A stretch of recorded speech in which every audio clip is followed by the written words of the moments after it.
और मैं बहुत बेसब्री से, जिनका हम सब लोग इंतजार कर रहे थे, इस देश के करोड़ों गरीबों, किसानों, मजदूरों, नौजवानों के मसीहा परम आदरणीय अखिलेश यादव जी से कि वो आवे और मीडिया के भाइयों के साथ साथ हम सबको संबोधित करें। परम आदरणीय माननीय श्री अखिलेश यादव जी।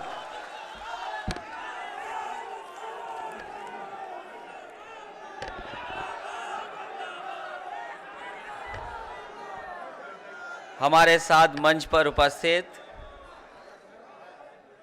नेता विरोधी दल आदरणीय अहमद हसन जी, मंच पर उपस्थित समाजवादी पार्टी के राष्ट्रीय महासचिव आदरणीय रामजी सुमन जी,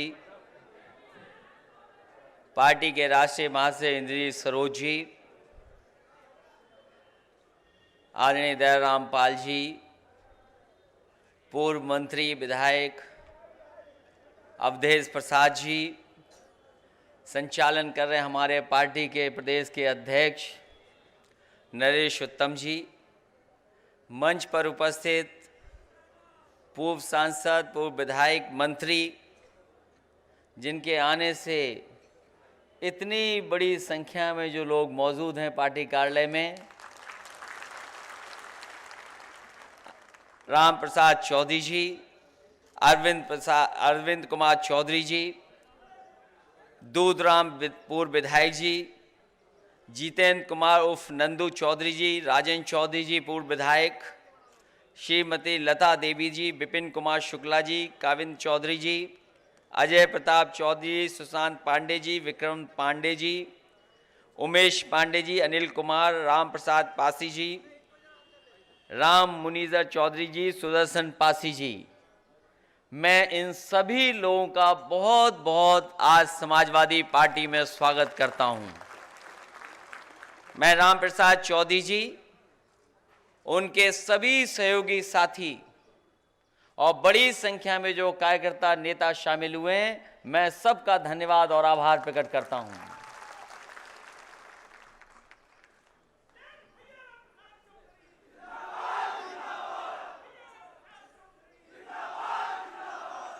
यहाँ पर उपस्थित पत्रकार साथियों, हमारे सभी कार्यकर्ता साथी, ये जैसे जैसे मौसम खुलेगा वैसे वैसे आप पार्टी में गर्माहट देखते नजर आएगी आपको। मौसम खुलता जा रहा है,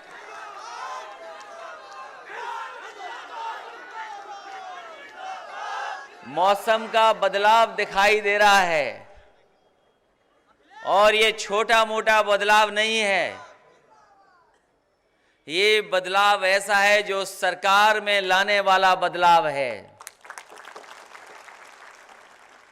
मुझे जानकारी मिली कि सुबह से ही जिस समय आप लोग बस्ती से निकले हैं और आसपास के क्षेत्र से निकले हैं गाड़ियां लेकर के, सरकार के लोगों को समझ में नहीं आ रहा था।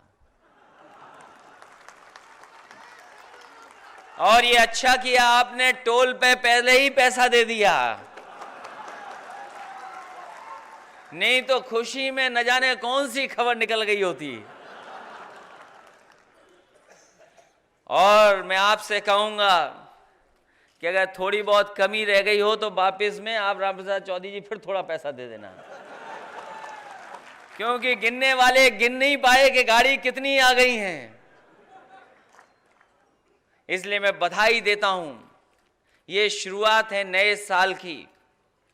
मैंने कई बार कहा अपने साथियों से और आज मैं कहता हूं, इतने अपने पूर्व विधायक और नेता जब शामिल हो रहे हैं पार्टी में, ये नया साल जरूर है, लेकिन हमारा आपका नया साल तब आएगा जब उत्तर प्रदेश में आपकी और हमारी सरकार होगी, उसी समय नया साल शुरू होगा। मैं अभी राम प्रसाद चौधरी जी को सुन रहा था कि उन्होंने कहा कि किसान को भरोसा था कि आय दोगुनी होगी। इन भारतीय जनता पार्टी के लोगों ने किसानों को भरोसा दिलाया कि किसान भाई आपकी आय दोगुनी हो जाएगी। किसान ने भरोसा कर लिया। हम आप जैसे लोगों ने बहुत समझाया, लेकिन हमारे गांव के गरीब किसान ने भरोसा कर लिया और उन्हें सत्ता में पहुंचा दिया। और केवल एक सरकार नहीं बनी, उत्तर प्रदेश में तो बनी, दिल्ली में दोबारा मौका दे दिया। दिल्ली में दोबारा मौका मिल गया। बताओ हमारे किसान भाइयों, सरकारें उनकी बन गई, लेकिन गरीब और किसान को क्या मिला? धान किसान तो बर्बाद हो ही गया।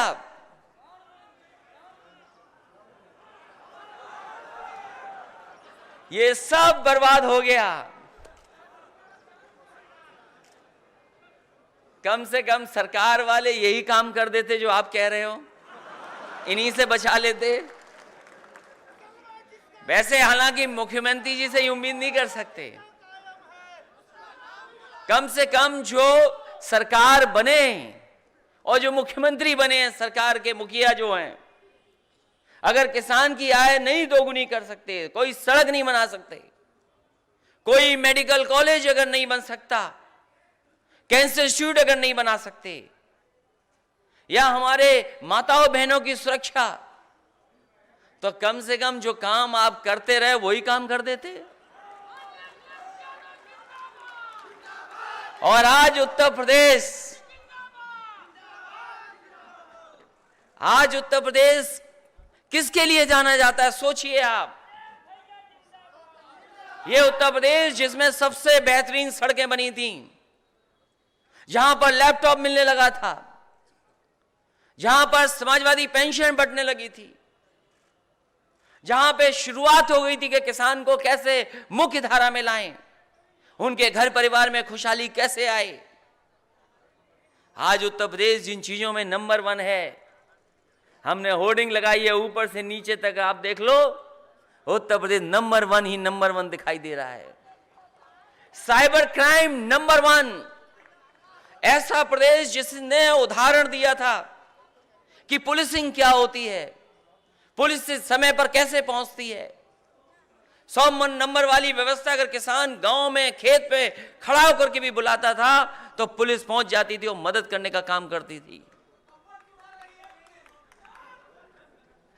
तो ये साइबर क्राइम में नंबर 1, महिला अपराध में नंबर 1, बाल अपराध में नंबर 1, खराब शिक्षा व्यवस्था में नंबर 1, खराब मिड डे मील में नंबर 1, फर्जी इनकाउंटर में नंबर 1, बीमा स्वास्थ्य सेवाओं में नंबर 1 है। पत्रकार साथियों हट जाओ, होर्डिंग बहुत लंबी है। अरे आप ही तो छिपाए हुए सब कुछ। बेरोजगारी में नंबर 1, बेरोजगारी में नंबर 1, किसानों की आत्महत्या में नंबर 1, युवाओं की आत्महत्या में नंबर 1। और ये नंबर 1 इसलिए है क्योंकि हमारे मुख्यमंत्री जानते ही नहीं है नंबर 1 कहां से आना है, ऊपर से कि नीचे से। जहां नीचे से नंबर 1 होना चाहिए, तो सोचिए आप, हर चीज में नंबर 1। और हमें और आपको कैसे उलझा दिया। हमारे प्रधान भाई होंगे, बहुत सारे ग्रामीण क्षेत्र के लोग हैं, पूरे देश की 10,000, 12,000, 15,000 करोड़ की योजना में फंसा दिया। आप बताओ, जहां भी समाजवादियों ने जो लैपटॉप दिए थे, आज चल रहे कि नहीं चल रहे हैं? बताओ आप। हम समाजवादियों ने लैपटॉप दिए, उन्होंने शौचालय दिए हैं। बताओ शौचालय चल रहे हैं कि बंद हो गए? समाजवादियों का आज भी लैपटॉप चल रहा है और इनका शौचालय नहीं चल पा रहा है। हमें और आपको उलझा दिया शौचालय में, और हम और आप सवाल न कर पाए, हम इनसे सवाल न पूछ पाए, इसलिए पहले अमीरों और गरीबों में झगड़ा करा दिया। हमारे गरीब किसान, गांव में रहने वाले लोग ये समझने लगे कि ये जो नोटबंदी है, ये नोटबंदी से अमीरों का पैसा छिन जाएगा और गरीबों को मिल जाएगा। हम आप सब लाइन में लग गए। बताओ कितने किसानों का भला हुआ? किसी को लाभ पहुंचा हो तो बताओ। और जो सपना दिखाया था कि भ्रष्टाचार खत्म हो जाएगा, आतंकवाद खत्म हो जाएगा और विदेश से भी काला धन वापस आ जाएगा, बताओ क्या हुआ नोटबंदी से? हम आप सब लाइन में लग गए थे, राष्ट्र के नाम पर, देश के नाम पर लग गए लाइन में। बताओ 100 नंबर में भ्रष्टाचार ज्यादा हो गया कि नहीं हो गया? और फिर तैयारी है कि नई तैयारी कर दी, नई तैयारी। और तैयारी सोचो कैसी कर दी कि सब लाइन में लगेंगे अब कागज के लिए। पहले नोट के लिए लगे थे लाइन में और अब कागज के लिए लाइन में लगाने की तैयारी कर दी। आपकी हमारी सबकी तैयारी कर दी। हम इनसे जानना चाहते हैं, दबी जवान से पूछते हैं और कहते हैं कि समाजवादियों को पता ही नहीं है ये सीएए क्या है, एनआरसी क्या है। हम उन्हीं बुद्धिजीवी भारतीय जनता पार्टी के लोगों से जानना चाहते हैं कि ये बताओ, जहां से शुरू हुई बात, जहां से एनआरसी की बात शुरू हुई आसाम से, बताओ आसाम में आपने क्या किया? आसाम के लोगों को झगड़े में लगा दिया कि नहीं लगा दिया आपने? जब भारतीय जनता पार्टी को पता लग गया कि सूची में हिंदू ज्यादा हैं, मुस्लिम कम हैं, तो बताओ संविधान को बदला कि नहीं बदला? क्योंकि उनके पास सूची थी और जब सूची देख ली उन्होंने कि हिंदू कितने, मुस्लिम कितने हैं, हमारे देश की नागरिकता जो बाबा भीमराव अंबेडकर और तमाम लोग, राष्ट्रपिता महात्मा गांधी, जो देश का संविधान बना, कहीं हमारे धर्म के आधार पे भेदभाव नहीं था। इन भारतीय जनता पार्टी के लोगों ने बहुमत मिल गया, इन्होंने धर्म के आधार पे भेदभाव किया। आसाम के लोग क्या चाहते थे और क्या कर दिया आपने? और एक हिस्से में तो लागू ही नहीं है सीएए। क्या हमारे साथी जानते हैं? आसाम में ही एक हिस्से में लागू नहीं है, और अगर उस हिस्से में जाना चाहेगा कोई, हम और आप भी, तो आपको हमको परमिट चाहिए होगा। बताओ परमिट की व्यवस्था भारतीय जनता पार्टी ने की है कि नहीं की है? आप तो कहते थे कश्मीर में हम 370 हटा करके सीधा सीधा कोई भी जा सकता है। तो बताओ आसाम में क्या आप एक हिस्से में, अगर हम और आप जाना चाहेंगे तो वहां पर आपको हमको परमिट चाहिए होगा। बताओ परमिट की व्यवस्था भारतीय जनता पार्टी के लोगों ने किया है कि नहीं की है? और नॉर्थ ईस्ट में कई हिस्से हैं जिसमें बिना परमिट के आप नहीं जा सकते।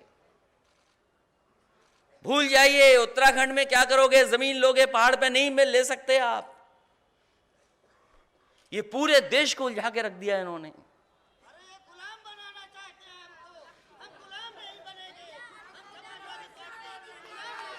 ये देश को उलझा दिया इन्होंने, हमें और आपको फंसा दिया। बताओ हम कहां से अपनी डेट ऑफ बर्थ ढूंढेंगे? ये हमारे गरीब बैठे हैं, किसान भाई बैठे हैं, जानते हैं डेट ऑफ बर्थ कैसे बनाई जाती है। जिस जमाने में बहुत सारे लोग पैदा हुए, कैलेंडर ही नहीं देखा होगा, बस त्योहार के हिसाब से बता दिया कि दिवाली से पहले 2 दिन पहले जन्म हुआ था, तुम्हारा दिवाली के 2 दिन बाद जन्म हुआ था। यही तो सच्चाई है। बताओ हमारे सांस्कृतिक प्रकोष्ठ के बैठे हैं, बताओ अपने पिताजी का कहां से ढूंढ के लाओगे डेट ऑफ बर्थ? कहां से लेकर के आओगे? और जो गांव में घर है आपका, बताओ गांव में जो घर है आपका किस पे कागज है? बताइए किस पे कागज है? बताओ। जो घर बन गया सो बन गया, क्योंकि हम तो आजादी के बाद से आजाद हुए, हमने घर बना लिया। कहां से कागज ढूंढोगे? हम और आप गरीब लोग तो चलो कागज नहीं ढूंढ पाए, और ना कागज हैं हमारे पास। बड़े बड़े राजा महाराजा हैं, उनके पास भी कागज नहीं है। बताओ बड़े राजा महाराजाओं पे महलों के कागज हैं क्या उनके पास? किसी राजा महाराजा पे उसके घर के कागज नहीं है। अगर ये बात गलत हो तो पत्रकार साथियों छाप देना। और मुझे याद है अमेठी के एक राजा थे और उनके साथ कई राजा हमारे पास आए थे कि हेरिटेज पॉलिसी बनवा रहे थे, और हेरिटेज पॉलिसी बन गई थी। हेरिटेज पॉलिसी बनने के बाद सब चीजें शुरुआत हुई। एक मामला फंसा उसमें कि कैसे नाम दर्ज होगा, रजिस्ट्री कैसे होगी। राजा साहब के बेटे को पता लग गया कि कहीं ऐसा तो नहीं ये महल उनके नाम पे चला जाए, हम घुस ही ना पाए। उसने अपने साथी इकट्ठे किए और घर में घुस गया, महल पे कब्जा कर लिया। मुझे पीएससी लगानी पड़ी, 1 महीने में राजा साहब को अंदर कर पाए हम, क्योंकि कागज सही नहीं। और बेटे को लगा कि शायद ये कागज पिताजी बनवा लेंगे तो हम बाहर रह जाएंगे, हम घुस ही नहीं पाएंगे अंदर। बताओ ये कहानी हुई थी कि नहीं हुई थी अमेठी में? तो महलों के कागज नहीं है लोगों के पास, और गरीबों को, इसलिए ये जहां मुसलमान भाइयों के साथ भेदभाव है वहीं आम गरीब के खिलाफ है ये कानून। सीए और एनआरसी आम गरीब के खिलाफ है। हमारे साथ दोनों लोग सांसद रहे हैं, उनके भाई हमारे साथ आदरणीय रामजी सुमन जी बैठे हैं। एक समय लोकसभा में बहस हुई कि जब जनगणना होने वाली बात थी, हम सब चाहते थे कि जाति जनगणना हो जाए, लेकिन कांग्रेस ने नहीं होने दी और आंकड़े भी बाहर नहीं आए। फिर जनगणना होने जा रही है, लेकिन फिर हमारी आपकी गिनती नहीं हो रही। और गिनती इसलिए नहीं हो रही है क्योंकि वो जानते हैं कि जिस दिन इस देश की जातियों की गिनती हो जाएगी उस दिन हिंदू और मुसलमान का झगड़ा खत्म हो जाएगा। कोई हिंदू मुसलमान झगड़ा नहीं करेगा, इसलिए नहीं गिन रही हैं लोग। जिस दिन जातियां गिन जाएंगी तो यादव भाइयों से भी कोई नाराज नहीं होगा। ये जो बीजेपी वाले कभी कभी बांट के राज करना चाहते हैं, ये जो हमारा साथी कह रहा था कि हम गुलाम नहीं होंगे, ये भारतीय जनता पार्टी के लोग अंग्रेजों से सीखे हैं। अगर अंग्रेजों ने कहा कि डिवाइड एंड रूल, तो वही रास्ता अपनाया है कि कभी जातियों की लड़ाई करा दो, कहीं धर्म की लड़ाई करा दो। इसलिए अब हमें खुशी है कि जहां राम प्रसाद चौधरी जी उनके सहयोगी साथी आए हैं, अब बात को समझाएंगे और हम लोग मिल करके काम करेंगे, कहीं किसी के साथ अन्याय नहीं होने देंगे। ये हम संकल्प लेते हैं आज समाजवादी लोग। और जो समाजवादी सिद्धांत है कि सबको साथ लेके चलने का, बताओ हम लोगों का सिद्धांत भी चोरी कर लिया इन्होंने। हम पूरे नेताजी, लोहिया जी, सब लोग संविधान, हमारा जो प्रियम्बल है, प्रस्तावना, उसमें समाजवाद है।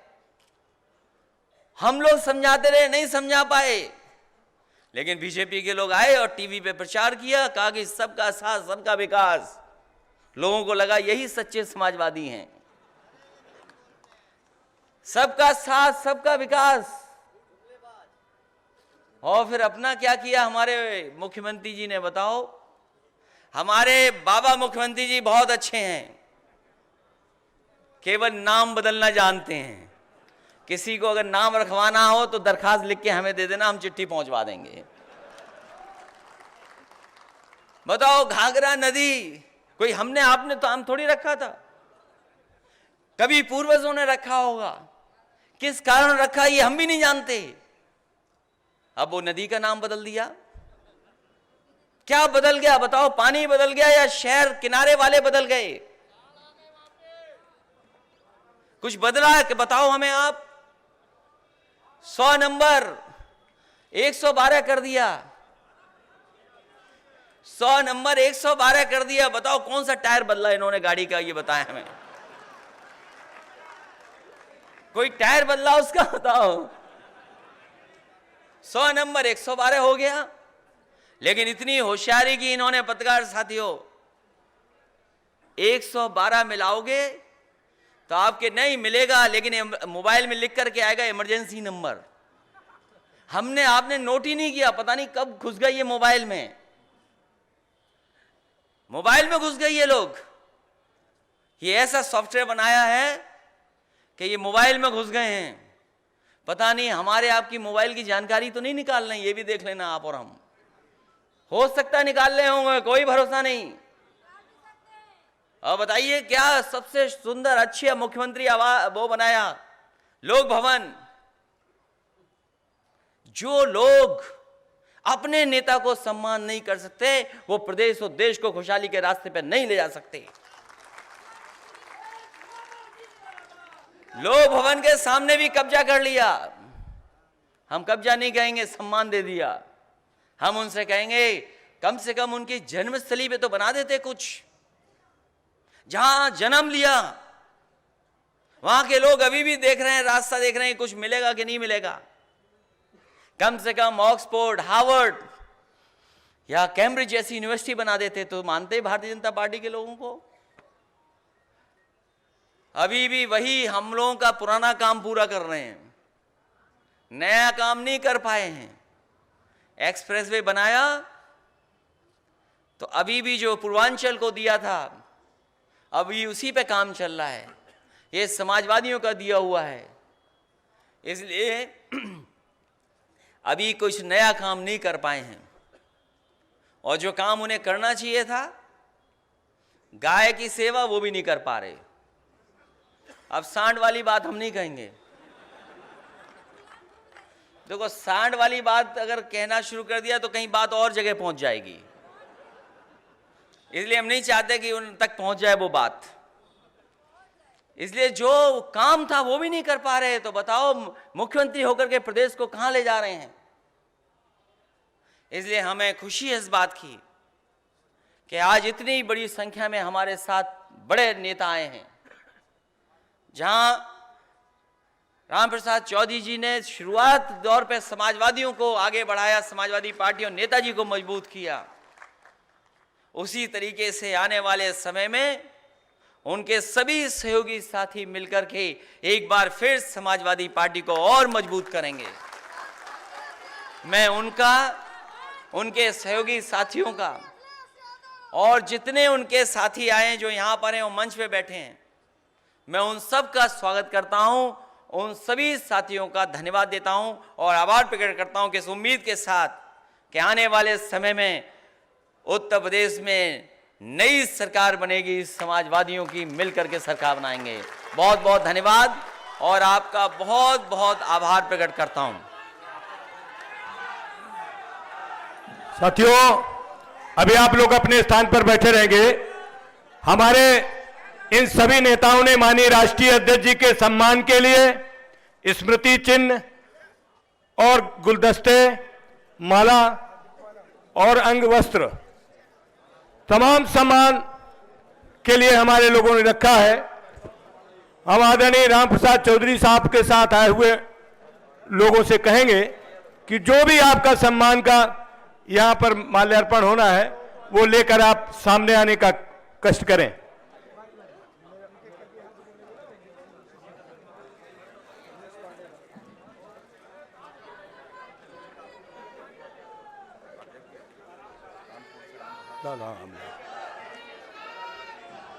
और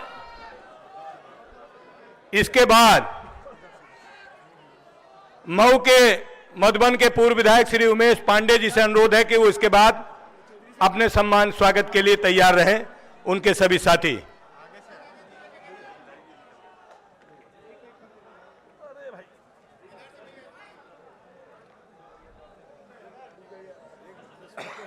माननीय राम प्रसाद चौधरी साहब के साथ आए हुए सारे लोगों का स्वागत है, सबका अभिनंदन है। जोरदार तालियों के साथ माननीय अखिलेश यादव जी का हम सभी स्वागत करते हैं। इसके बाद श्री उमेश पांडे जी,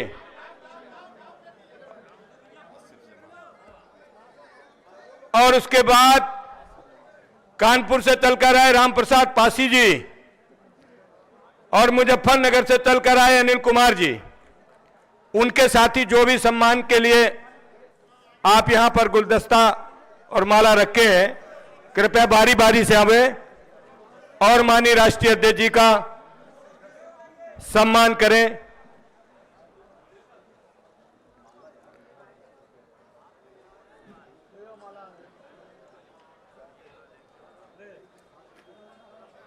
बहुत से साथी हमारे मंच के बाहर भी माननीय राष्ट्रीय अध्यक्ष जी के सम्मान में अपना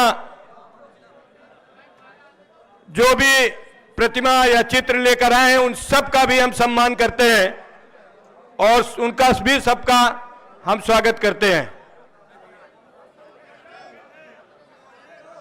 आप जाओ विधायक जी, आप जाओ, आगे जाओ, इनको आगे जाने दो, ये तो शामिल हुई है ना। हाँ, बारी बारी से सब लोगों का ग्रुप हो जाएगा।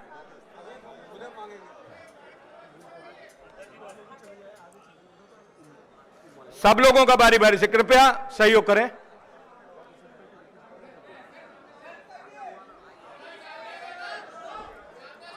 सामने सटिए, सामने सटिए।